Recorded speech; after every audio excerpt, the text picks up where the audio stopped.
DK ಶಿವಕುಮಾರ್ಗೆ CM ಸ್ಥಾನ ಬಿಟ್ಟುಕೊಡಿ, ಸಿದ್ದರಾಮಯ್ಯಗೆ ನೇರ ಬೇಡಿಕೆ ಇಟ್ಟ ಒಕ್ಕಲಿಗ ಸ್ವಾಮೀಜಿ. ನಮ್ಮ ಡಿಕೆ ಶಿವಕುಮಾರ್ ಒಬ್ಬರು ಮಾತ್ರ ಮುಖ್ಯಮಂತ್ರಿಗಳಾಗಿಲ್ಲ. ಆದ್ದರಿಂದ ದಯವಿಟ್ಟು ನಮ್ಮ ಸಿದ್ದರಾಮಯ್ಯನವರು ಈಗಾಗಲೇ ಅನುಭವ ಮಾಡಿದ್ದಾರೆ. ಈ ಮುಂದೆ ನಮ್ಮ ಡಿಕೆ ಶಿವಕುಮಾರ್ರವರಿಗೆ ಅಧಿಕಾರ ಬಿಟ್ಟುಕೊಟ್ಟು ಅವ್ರಿಗೆ ಒಳ್ಳೆಯದಾಗಲಿ ಅಂತ ಹೇಳಿ ಅನುಗ್ರಹ ಮಾಡಲಿ ಅಂತ ಅವರಲ್ಲಿ ಕಳಕಳಿ ಕೇಳ್ಕೊಳ್ತಕ್ಕಂಥದ್ದು. ಗುರುವಾರ ನಾಡಪ್ರಭು ಕೆಂಪೇಗೌಡರ 515ನೇ ಜಯಂತಿ ಆಚರಣೆ ಮಾಡಲಾಯಿತು. ಕಾರ್ಯಕ್ರಮದಲ್ಲಿ ಮುಖ್ಯಮಂತ್ರಿಗಳು, ಉಪಮುಖ್ಯಮಂತ್ರಿಗಳು, ಒಕ್ಕಲಿಗ ಸಚಿವರು, ಇತರ ನಾಯಕರು ಭಾಗಿಯಾಗಿದ್ರು. ಜೊತೆಗೆ ಕೆಲವು ಒಕ್ಕಲಿಗ ಸ್ವಾಮೀಜಿಗಳು ಕಾರ್ಯಕ್ರಮದ ಭಾಗವಾಗಿದ್ರು. ಅದರಲ್ಲಿ ಒಬ್ಬರಾದ ಚಂದ್ರಶೇಖರನಾಥ ಸ್ವಾಮೀಜಿ ವೇದಿಕೆಯಲ್ಲೇ ಸಿಎಂ ಸಿದ್ದರಾಮಯ್ಯ ಅವರಿಗೆ, ನೀವು ಸಿಎಂ ಸ್ಥಾನವನ್ನು ಅನುಭವಿಸಿದ್ದೀರಿ, ನಮ್ಮ ಡಿಕೆ ಶಿವಕುಮಾರ್ಗೆ ಸಿಕ್ಕಿಲ್ಲ, ಈಗ ಅಧಿಕಾರ ಬಿಟ್ಟುಕೊಡಿ ಅನ್ನೋ ವಿನಯಪೂರ್ವಕ ಆಗ್ರಹ ಮಾಡಿದ್ರು. ಇದೀಗ ಬಹಳ ಚರ್ಚೆಯಲ್ಲಿದೆ. ಕಾಂಗ್ರೆಸ್ನಲ್ಲಿ ಡಿಸಿಎಂ ಹುದ್ದೆ ಸೃಷ್ಟಿ ಬಗ್ಗೆ ಚರ್ಚೆ ನಡೆದಿರುವಾಗಲೇ ಸ್ವಾಮೀಜಿಯ ಈ ಹೇಳಿಕೆ ಮತ್ತಷ್ಟು ಚರ್ಚೆಗೆ ಕಾರಣ ಆಗಿದೆ. ಸನ್ಯಾಸ ಅನ್ನೋ ಪದ ತನ್ನ ಅರ್ಥ ಕಳೆದುಕೊಂಡು ಬಹಳ ಸಮಯನೇ ಆಗಿದೆ. ನಾನಿನ್ ಸನ್ಯಾಸಿನ ಅಂತ ಕೇಳೋ ಕಾಲ ಮುಗಿದಿದೆ. ಈಗ ಸ್ವಾಮೀಜಿಯಲ್ಲಿ ಸ್ವಾಗಷ್ಟೇ ಹೆಚ್ಚು ಮಹತ್ವ. ಸನ್ಯಾಸಿಗಳು ಚುನಾವಣೆಗೆ ನಿಂತು ಸಿಎಂ ಆಗಿರೋ ಉದಾಹರಣೆ ಇರುವಾಗ ಸನ್ಯಾಸ ಪರಿತ್ಯಾಗವಾಗಿ ಉಳಿದಿಲ್ಲ. ಎಲ್ಲರನ್ನೂ ಒಂದೇ ತಕ್ಕಡಿಯಲ್ಲಿಟ್ಟು ತೂಗಲಾಗದೇ ಇದ್ರು ಸ್ವಾಮೀಜಿಗಳು ತಮ್ಮ ಸಮುದಾಯದ ರಾಜಕೀಯ ನಾಯಕರ ಪರ ಲಾಭಿ ನಡೆಸೋದು, ಬ್ಯಾಟ್ ಬೀಸೋದು ನಡೆದೇ ಇದೆ. ಧಾರ್ಮಿಕ ಮತ್ತು ಇತರ ಸಾಮಾಜಿಕ ಕಾರ್ಯಗಳಿಗಿಂತ ರಾಜಕೀಯದಲ್ಲಿ ಆಸಕ್ತಿ ಜಾಸ್ತಿ ಆಗಿದೆ. ಇಲ್ಲೂ ಎರಡು ವಿಧ ಇದೆ. ಒಂದು, ನೇರವಾಗಿ ತಾವೇ ರಾಜಕೀಯಕ್ಕೆ ಬರೋರು ಒಂದ್ ಕಡೆ ಆದ್ರೆ, ನೇರವಾಗಿ ರಾಜಕೀಯಕ್ಕೆ ಬರದೆ ತಮ್ಮ ಸಮುದಾಯದ ನಾಯಕರನ್ನ ಬೆಳೆಸಿ ಆ ಮೂಲಕ ಎಲ್ಲವನ್ನೂ ನಿಯಂತ್ರಿಸುವ ಮತ್ತೊಂದು ವರ್ಗ. ಈ ಎರಡನೇ ವರ್ಗಕ್ಕೆ ಸೇರಿದವರು ಹೀಗೆ ತಮ್ಮ ನಾಯಕರಿಗೆ ಆ ಸ್ಥಾನ ಬೇಕು, ಈ ಸ್ಥಾನ ಬೇಕು ಅಂತ ಬೇಡಿಕೆ ಇಡುವುದು. ಹಾಗೆ ನೋಡಿದ್ರೆ ರಾಜಕೀಯ ಮಾಡೋ ಸ್ವಾಮೀಜಿಗಳನ್ನ ದೂರ ಇಟ್ಟಷ್ಟು ಒಳ್ಳೆಯದೇ. ಸ್ವಾಮೀಜಿ ಅನ್ನೋ ಒಂದೇ ಒಂದು ಕಾರಣಕ್ಕೆ ಅವ್ರ ಮಾತನ್ನ ಕೇಳಲಾದೀತೆ. ಅದಕ್ಕೆ ಸಚಿವ KN ರಾಜಣ್ಣ ಹೇಳಿದ್ದು, ಅವರು ಸ್ವಾಮೀಜಿ ಆಗಿದ್ ಸಾಕು, ನಾನಾಗ್ತೀನಿ ಬಿಟ್ಕೊಡ್ಲಿ ಅಂತ.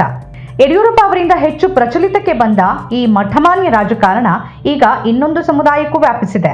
ಯಡಿಯೂರಪ್ಪ ಕಾರಣಕ್ಕೆ ಬೀದಿಗಿಳಿದ ಲಿಂಗಾಯತ ಮಠಮಾನ್ಯಗಳ ಮಠಾಧೀಶರು ಅದರ ಪಾವಿತ್ರ್ಯತೆ ಮತ್ತು ಗಂಭೀರತೆಗೆ ಚ್ಯುತಿ ತಂದಿದ್ರು. ಈಗದನ್ನ ನಾವು ಒಕ್ಕಲಿಗ ಸ್ವಾಮೀಜಿಗಳಲ್ಲೂ ಕಾಣ್ತಿದ್ದೀವಿ. ಸ್ವಾಮೀಜಿ ಹೇಳಿದ ತಕ್ಷಣ ಬಿಟ್ಕೊಡೋಕೆ ಅಥವಾ ಬದಲಾಯಿಸೋಕೆ ಅದೇನು ಪೀಠಾಧಿಪತಿ ಹುದ್ದೆನಾ? ಸಿಎಂ ಅನ್ನೋದು ಸಾಂವಿಧಾನಿಕ ಹುದ್ದೆ. ಶಾಸಕರ ಬೆಂಬಲ ಇದ್ರೆ ಆಗ್ಲಿ, ಬೇಡ ಅಂದೋರು ಯಾರು? ಆದ್ರೆ ತಮ್ಮದಲ್ಲದ ಕೆಲಸ ಮಾಡೋಕೆ ಈ ಸ್ವಾಮೀಜಿಗಳಿಗೆ ಹೇಳ್ದೋರು ಯಾರು, ಅಧಿಕಾರ ಕೊಟ್ಟೋರು ಯಾರು? ತಮ್ಮ ಸ್ಥಾನ ಮತ್ತು ಇತಿಮಿತಿ ಮರೆತು ವೇದಿಕೆಯಲ್ಲಿ ನೇರವಾಗಿಯೇ ಮುಖ್ಯಮಂತ್ರಿಗಳನ್ನೇ ಆಗ್ರಹ ಪಡಿಸೋದು ಸರಿನಾ? ಅದಕ್ಯಾಕೆ ಖಾದಿಯನ್ನೇ ಧರಿಸ್ಬಿಟ್ರೆ ಮುಗೀತಪ್ಪ. ಅವ್ರಿಗೆ ಆಸೆ ಇರಬಹುದು. ಯಾಕಂದ್ರೆ ಮೊದಲೇ ಹೇಳಿದ ಹಾಗೆ ಈಗಿನ ಸನ್ಯಾಸ ಆಸೆ ಜೊತೆನೇ ಇರೋದು, ಪರಿತ್ಯಾಗ ಅಲ್ಲ. ಪ್ರಜಾಪ್ರಭುತ್ವದಲ್ಲಿ ಜನರೇ ಪ್ರಭುಗಳು, ಅವರ ತೀರ್ಮಾನವೇ ಅಂತಿಮ. ಒಂದು ಪಕ್ಷಕ್ಕೆ ಅಧಿಕಾರ ಕೊಟ್ಟ ಮೇಲೆ ಆ ಪಕ್ಷದ ಶಾಸಕರು ತಮ್ಮ ನಾಯಕನ ಆಯ್ಕೆಯನ್ನ ಮಾಡ್ತಾರೆ. ಈ ರಾಷ್ಟ್ರೀಯ ಪಕ್ಷಗಳಲ್ಲಿ ಆ ಆಯ್ಕೆಗೂ ಹೆಚ್ಚು ಅವಕಾಶ ಈಗ ಉಳಿದಿಲ್ಲ. ಆದ್ರೆ ಒಕ್ಕಲಿಗರೊಬ್ಬರು ಸಿಎಂ ಆಗಬೇಕು ಅಂತಾದ್ರೆ ಶಾಸಕರ ಬೆಂಬಲವೂ ಬೇಕು. ಆ ಬಗ್ಗೆ ನಿಜವಾದ ಕಾಳಜಿ ಇದ್ರೆ ಆ ಒತ್ತಾಯ ಪಕ್ಷದ ಚುನಾಯಿತ ಸದಸ್ಯರಿಂದ ಬರಬೇಕು, ಮತ್ತದನ್ನ ಹೈಕಮಾಂಡ್ ಮುಂದಿಡಬೇಕು. ಅದನ್ನ ಬಿಟ್ಟು ಹೀಗೆ ಸ್ವಾಮೀಜಿಗಳು ಸರ್ಕಾರಿ ಕಾರ್ಯಕ್ರಮದಲ್ಲಿ ನೇರವಾಗಿ ಸಿಎಂ ಅನ್ನ ಒತ್ತಾಯ ಮಾಡುವುದಲ್ಲ. ಇದಕ್ಕೆ ಮತ್ತೊಂದು ಕಾರಣ, ಈ ಲಿಂಗಾಯತ ಮತ್ತು ಒಕ್ಕಲಿಗ ಅನ್ನೋ ಎರಡು ಸಮುದಾಯಗಳು ರಾಜ್ಯದಲ್ಲಿ ಬಲಿಷ್ಠ ರಾಜಕೀಯ ಪ್ರಾತಿನಿಧ್ಯ ಹೊಂದಿರೋದು ಮತ್ತು ದಶಕಗಳಿಂದ ಮುಖ್ಯ ಅಧಿಕಾರ ಹೆಚ್ಚು ಅವರಿಗೆ ಮೀಸಲಾಗಿರೋದು. ಸಿದ್ದರಾಮಯ್ಯನವರು ಅಹಿಂದ ಸಿಎಂ ಅಂದ್ರು ಅವರ ಪರವಾಗಿನೂ ಕುರುಬ ಸ್ವಾಮೀಜಿಗಳು ಮಾತಾಡೋದಿದೆ. ಈ ಜಾತಿ ಪ್ರೇಮ ಅನ್ನೋದೇ ಒಂದ್ ರೀತಿ ಜಿಗಟು. ಈ ಎರಡು ಪ್ರಮುಖ ಸಮುದಾಯಗಳು ರಾಜಕೀಯ ಹಕ್ಕಂತ ಕೇಳೋಕೆ ಕಾರಣ ಆಗಿರೋದು ತಮ್ಮ ಜನಸಂಖ್ಯೆ ಜಾಸ್ತಿ ಇದೆ ಅನ್ನೋದು ಕೂಡ ಒಂದು ಕಾರಣ. ಆದ್ರೆ ಅದು ನಿಜಾನ? ಅದನ್ನ ತಿಳ್ಕೊಳ್ಳೋಕೆ ಅಂತಾನೆ ಈ ತರ ದಲಿತ, ಹಿಂದುಳಿದ, ಅಲ್ಪಸಂಖ್ಯಾತ ಸಮುದಾಯಗಳು ಜಾತಿ ಗಣತಿಯನ್ನ ಬಿಡುಗಡೆ ಮಾಡಿ ಅಂತ ಒತ್ತಾಯಿಸ್ತಿರೋದು. ಮತ್ತದಕ್ಕೆ ಒಕ್ಕಲಿಗ, ಲಿಂಗಾಯತರ ವಿರೋಧ ಇರೋದು. ಸಿದ್ದರಾಮಯ್ಯನವರು ಗಣತಿಯನ್ನೇನೋ ಮಾಡಿದ್ರು. ಜಯಪ್ರಕಾಶ್ ಹೆಗಡೆ ಅವರು ಚುನಾವಣೆ ಸ್ಪರ್ಧೆ ಮತ್ತು ಅವಧಿ ಮುಕ್ತಾಯದ ಕಾರಣ ಸರ್ಕಾರಕ್ಕೆ ವರದಿಯನ್ನೂ ಸಲ್ಲಿಸಿದ್ರು. ಆದ್ರೆ ಸಿದ್ದರಾಮಯ್ಯನವರು ಆ ವರದಿ ಇಟ್ಕೊಂಡು ಏನ್ ಮಾಡ್ತಿದ್ದಾರೆ? ಕನಿಷ್ಠ ಸಂಪುಟ ಸಭೆ ಮುಂದೇನೂ ಅದನ್ನ ಇಟ್ಟಿಲ್ಲ. ವರದಿ ಸ್ವೀಕಾರ ಮಾಡಿದ್ರೆ ಮುಗಿದೋಯ್ತಾ? ಬದ್ಧತೆ ಅನ್ನೋದು ಬೇಡವಾ? ಅಲ್ಲಿ ರಾಹುಲ್ ಗಾಂಧಿ ಅವರು ನಾವು ಇಡೀ ದೇಶದಲ್ಲಿ ಜಾತಿ ಗಣತಿ ಮಾಡ್ತೀವಿ ಅಂತಾರೆ.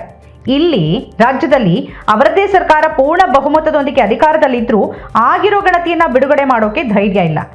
ಇದೆಂತ ಇಬ್ಬಗೆಯ ನೀತಿ? ಚುನಾಯಿತ ಸರ್ಕಾರವೊಂದು ಜನರಿಗೆ ತಲೆಬಾಗಬೇಕು, ಅವರ ಬೇಡಿಕೆ ಕೇಳಬೇಕು, ಅವರ ಪರವಾಗಿ ಕೆಲಸ ಮಾಡಬೇಕು. ಯಾಕಂದ್ರೆ ಇದು ಪ್ರಜಾಪ್ರಭುತ್ವ. ರಾಜಪ್ರಭುತ್ವದಿಂದ ಬಹಳ ದೂರ ಸಾಗಿ ಬಂದಿದ್ದೀವಿ. ರಾಜರ ಆಸ್ಥಾನದಲ್ಲಿ ಸನ್ಯಾಸಿಗಳು, ಸ್ವಾಮೀಜಿಗಳ ಹಾಗೆ ಇಲ್ಲಿ ಅವರ ಮಾತು ನಡಿಬೇಕಿಲ್ಲ, ನಡೀಲೂಬಾರದು. ಅವರು ಸಮಾಜಕ್ಕೆ, ಸಮುದಾಯಕ್ಕೆ ಮಾಡಬೇಕಾದ ಕೆಲಸ ಬೇರೆ ಬಹಳಷ್ಟಿದೆ. ಅದನ್ನ ಮಾಡಿದ್ರೆ ಸಾಕು. ಬೇಕಿದ್ರೆ ಸಲಹೆ ಸೂಚನೆ ಕೊಡ್ಲಿ. ಅದನ್ನ ಬಿಟ್ಟು ಜಾತಿಗೆ ಹುದ್ದೆ ಕೇಳೋ ಪರಿಪಾಠ ಸ್ವಾಮೀಜಿಗಳಿಂದ ನಿಲ್ಲಬೇಕು. ಹಾಗೆ ಕೇಳೋದೇ ಆದರೆ ಎಲ್ಲಾ ಜಾತಿಗಳ ಸ್ವಾಮೀಜಿಗಳು ಬಂದ್ರೆ ಎಲ್ರಿಗೂ ಹಂಚಿಕೊಡೋಕ್ಕಾಗತ್ತಾ? ಹಾಗಾಗಿನೇ ಮಠಮಾನ್ಯಗಳಿಂದ ಸರ್ಕಾರ ದೂರ ಉಳಿಬೇಕು. ಅವರನ್ನ ಇಟ್ಟು ರಾಜಕೀಯ ಮಾಡಿಸುವ, ಬೇಳೆ ಬೇಯಿಸಿಕೊಳ್ಳುವ ಪರಿಪಾಠವೂ ನಿಲ್ಲಬೇಕು. ನಿಮ್ಮ ಕೆಲಸ ಇದಲ್ಲ ಅಂತ ಹೇಳುವ ಗಟ್ಟಿತನವೂ ಬೇಕು. ಅಂದಹಾಗೆ ಕಳೆದ ವಿಧಾನಸಭೆ ಚುನಾವಣೆಯಲ್ಲಿ ಕಾಂಗ್ರೆಸ್ಗೆ ಒಕ್ಕಲಿಗ ಸಮುದಾಯದಿಂದ ಬಂದಿದ್ದು 24% ಮತಗಳು ಹಾಗೂ ಲಿಂಗಾಯತ ಸಮುದಾಯದಿಂದ ಬಂದಿದ್ದು 20% ಮತಗಳಷ್ಟೇ. ಈ ಬಾರಿ ಲೋಕಸಭೆ ಚುನಾವಣೆಯಲ್ಲೂ ಒಕ್ಕಲಿಗ ಲಿಂಗಾಯತ ಪ್ರಾಬಲ್ಯ ಇರುವ ಬಹುತೇಕ ಕ್ಷೇತ್ರಗಳಲ್ಲಿ ಗೆದ್ದಿರುವುದು ಬಿಜೆಪಿ. ಇದನ್ನೂ ಜಾತಿಗೆ ಸಿಎಂ ಸ್ಥಾನ ಕೇಳೋರು ನೆನಪಿನಲ್ಲಿ ಇಟ್ಕೊಳ್ಬೇಕು. ಸ್ವತಂತ್ರ ಪತ್ರಿಕೋದ್ಯಮ ಇಂದಿನ ತುರ್ತು.